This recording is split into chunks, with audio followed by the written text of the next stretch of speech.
Welcome to Kung Fu Havoc number 2. This is video number 3.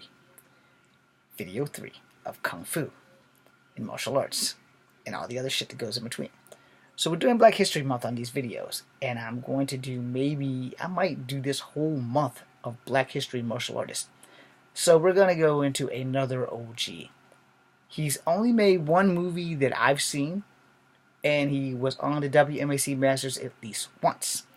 And on that, they kind of played him a little bit. They played him more like a hustler. The man that I'm speaking of is the Last Dragon himself, Taimak. I probably did not pronounce that right. I could never get it right anyway. So we're going to save the Last Dragon for last. Now, I don't mean the last video, but for the last part of the video. So in the WMAC Masters, I forgot what his character's name was. He wasn't All-American. He wasn't American Eagle. He might have been American Eagle. I don't remember who the hell he was. But he was in there for at least one episode. I saw one episode with him. I don't remember what it was, but I know him and Jamie Webster, who is the grandson of an actual Native American chief, and he goes by the chief's name of Great Wolf.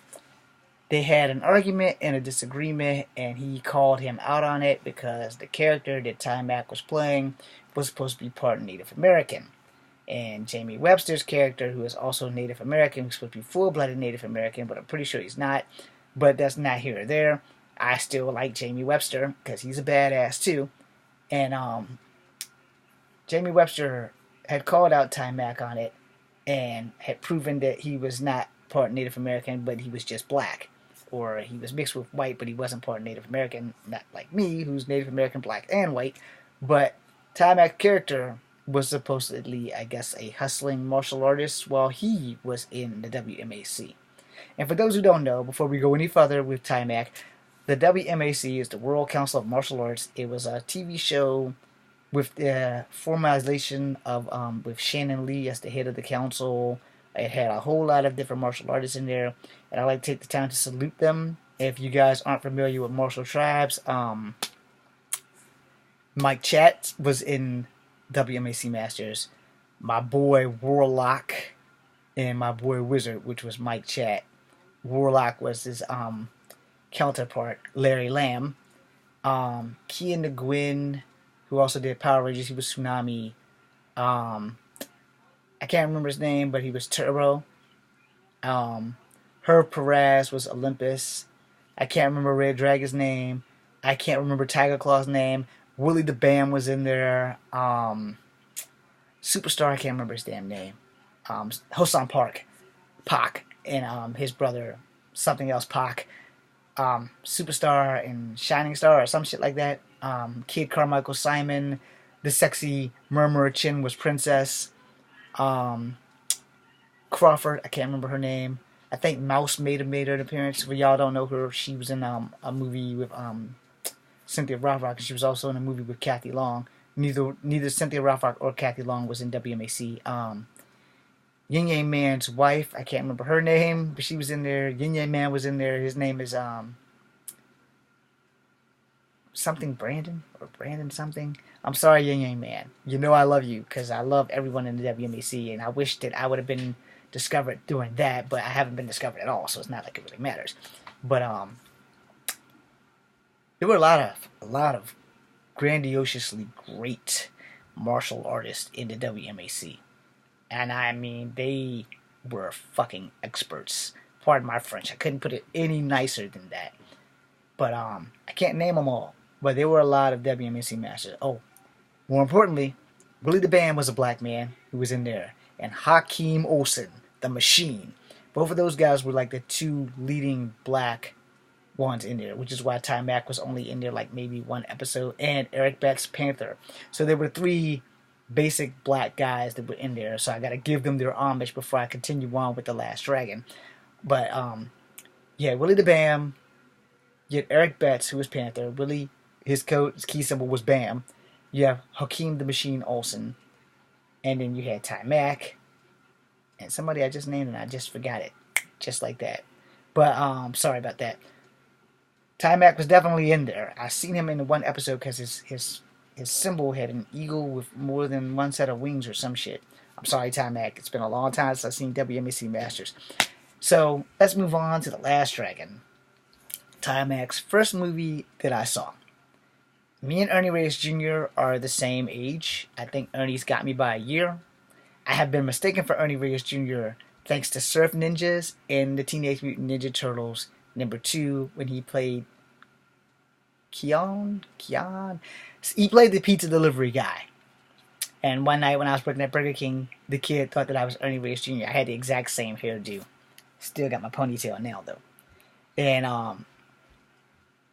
for some reason the little girl thought I was Ernie Reyes Jr. She said, "Oh, it's a Surf Ninja." I was like, no, dear. Believe me, if I worked in Hollywood, I'd still be in Hollywood. I wouldn't be at Burger King cleaning bathrooms and shit like that. But anyway, shout out to Ernie Reyes Jr. But for the most part, Ty Mack, Ernie Reyes Jr., I forgot the kid that played his brother, the girl that played Rudy Huxtable. They're like the main three people that I remember. And more importantly, the excuse me, the late great Vanity. Sorry. Vanity was a singer. I believe she was mixed, but I won't swear to it. And she was a black singer. She was a celebrity. And she passed not too long back. Not crying for that. Got choked up.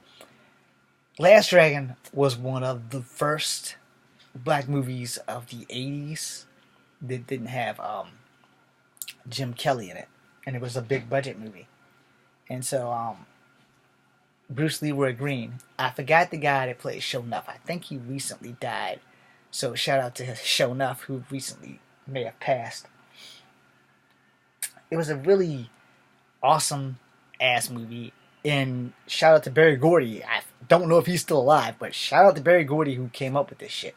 So the opening scene opens up with this black guy who's thinking he's Asian, which I can relate because everybody thinks that I think I'm Asian.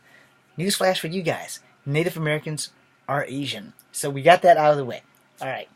So when it opens up, he's walking in his Chinese clothing. His brother doesn't like him because his brother thinks he's weird. His little sister doesn't like him, but she likes him. She's confused because she's like 4. He's eating pizza with chopsticks. He goes into a movie theater. They're watching all these Bruce Lee things. I think they were in Brooklyn. Maybe the Bronx. I don't remember, but it was filmed in New York, so, I mean, go figure. And so, he happens to be in a dojo, and Sho'nuff and his gang of hooligans are coming in, and there's like maybe one white girl in the gang. I don't know if there was any Asian girls in the gang. And he has a Chinese sidekick friend or whatever, including Ernie Reyes Jr. And so they're in the theater, not those guys, but just Bruce Leroy's in the theater. And Sho'nuff comes in, and somebody says something. He says, "Am I the baddest? Sho'nuff. Am I the meanest? Sho'nuff. Am I the baddest mofo in this low-down place? Sho'nuff. Can anybody beat Sho'nuff?" And everybody's like, no. And then one kid out of the blue says, "I know who can beat Sho'nuff. Bruce Leroy can beat Sho'nuff." It's like, where is this Bruce Leroy? And so, when you look up, Bruce Leroy just left the building. Now, if I'm remembering this right, I could be wrong. I have the movie over there somewhere, but I don't have time to go and pull up the stuff and try to cut scene it all up in here because I don't know how to do any of that shit. But anyway, at one point, at one time, it might be before he left. You know, I'm not really sure if I'm telling it right. I'm remembering slowly in my head. Again, I apologize, and I definitely apologize to Ty Mack. So he's like throwing punches, and Ty Mack's like barely blinking. You know, like, yeah, whatever. No. So that's how that was going on. But then there was a conflict where one of the people had, not Ernie Reyes Jr., but the guy playing his older brother by the throat in a rear neck and choke.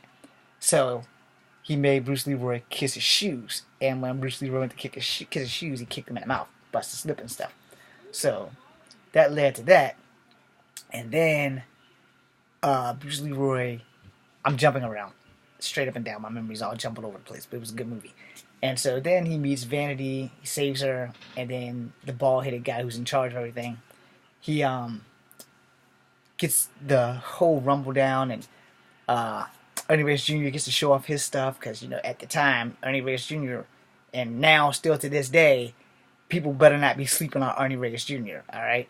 In certain movies, Ernie Reyes Jr. has shown some people, including La Rock, that size does not matter. All right, because Ernie's like maybe 5'6", maybe. I know he's taller than me because I'm only 5'3", but he's definitely taller than me. But he's not as tall as The Rock. If you ever seen God damn it, what the fuck was it? Because The Rock goes after the guy from Dude, Where's My Car? And him and Ernie Reyes Jr. have a battle on a thing. But this isn't about those guys. They'll be in another video. But it is Black History Month, so you know Rock's gonna be in here at some point, at some time. But we're on T-Mac right now. T-Mac, excuse me. So by that, then they have this big showdown. And T-Mac and Show Enough are going at it because you got the glow. And so at the end, T-Mac saves Show Enough. You know, I don't want to completely ruin the movie for y'all. If y'all haven't seen it, you need to go see it. And stop watching this video right now because I'm about to give you the biggest spoiler. Because it's one of the only movies that had a black star with multiple success for this movie. And I think it did well in the theater, but it did better on DVD and HBO and stuff like that. So at the end, the black guy catches a bullet with his teeth, which has been like fed through the whole movie of just how badass Bruce Leroy Green is. So if you haven't seen it, I totally ruined it for you, and you really need to see it. But T-Mac in that movie was the fucking bomb diddy bomb. I salute you, Sai, T-Mac, and everyone else. Thank you, and good night. Kung Fu Advocate number 2, B, C, and U.